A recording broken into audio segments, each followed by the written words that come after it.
there can only be you for me. I need you more and more. You turn me inside out and you showed me what life was about. Only you, the only one that stole my heart away. Ayun, bumili ako ng kalabasa. $40 lang. Maliit.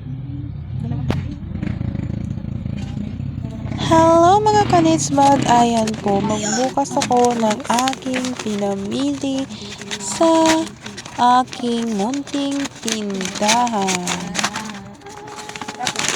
Dahil nagpaliban ako ng hair. Bumili ako ng Keratin Organic Hot Oil. Di ba rin ito conditioner? Shampoo man tayo! Joke. Ayan. Hindi ko alam kung gaganda pa ang hair ko. Hindi. I-ano ko sa kapatid ko, ibinta. 150, ibinta ko ng 200. No? Okay. At ayan na nga lumalabas ang aking mga kaburitan diyan sa aking mga pinagagawa.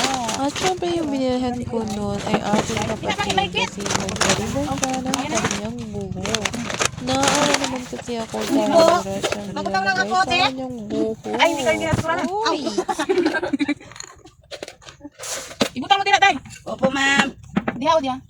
Magkas lang? Uno nga kaya kayong kapang usimin na? Aba, mag-glisay. Batang na na to. Amoy bibig na ka magwas. Man, binasa inyan o ba? Ang buto na na. Kabos, pasa.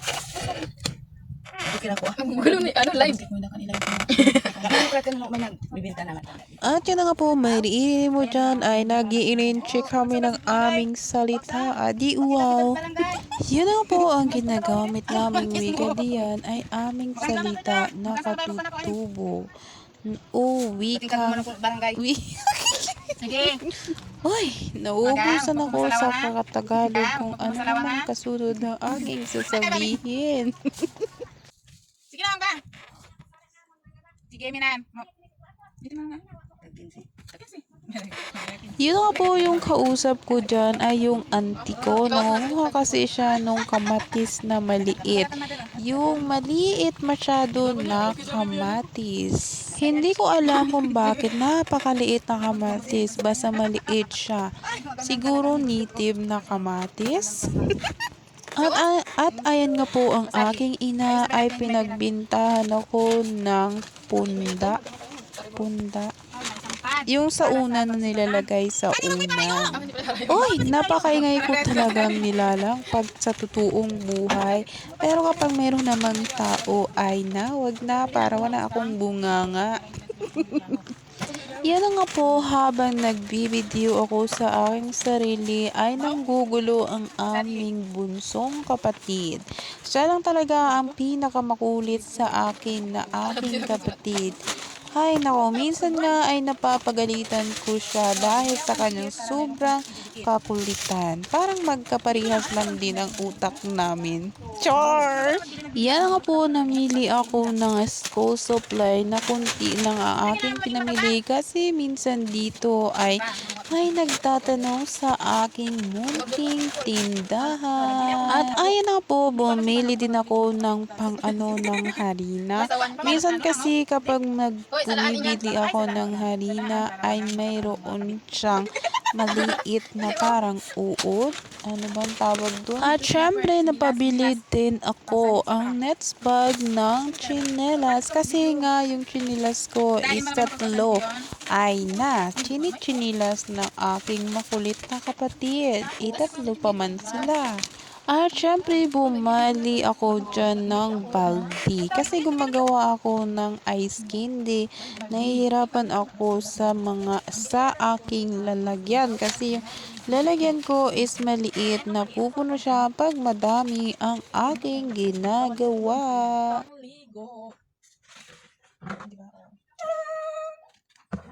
Dalawa po yan. Gagamitin ko, mag-ice candy ako sa linggo. Lunes, Martes, Merkules. At yan nga, habang po naghahalongkat ako sa aking pinamili, ayan na ha. At nagdadaldala na naman kami ng aking kapatid na makulit. Kasi gusto niya na pabuksan yung nasa cartoon. Kasi gusto niyang tingnan kung ano ang nasa loob. Ayun na nga yung pagkuha ko diyan ng bleed. Tama ba? Ay medyo nasugatan ng aking kamay dahil mali ang pagkakuha ko sa bleed o pagkahawak. At ayun na nga po, binuksan ko na ang carton. At ayun na nga, habang nagdadaldalan kami ng aking kapatid, ang sabi ko, yan lang naman din ang aking nabili ng mga candy at wala namang pwedeng kainin dyan na para sa kanya. Lahat yan ay para ibinta, hindi para kainin. At yan na nga po, kunti lang aking napapamili dahil kunti lang naman ang aking puhunan ng aking tindahan. Maliit lang talaga yan siya na kubo-kubo. At kapag nangunguhang aking kapatid at ang pamangkin ay naku, para akong ay nagagalit talaga ako. Sabi ko, wag naman kayong siging kuha. Dati kasi hindi ako nagagalit o nananaway sa kanila. Hinahayaan ko lang na sige silang kuha. At kaso nga yung tinda ko na yun ay napalpak. At yan na nga po, sana ito ay mapapalago ko ang aking munting tindahan.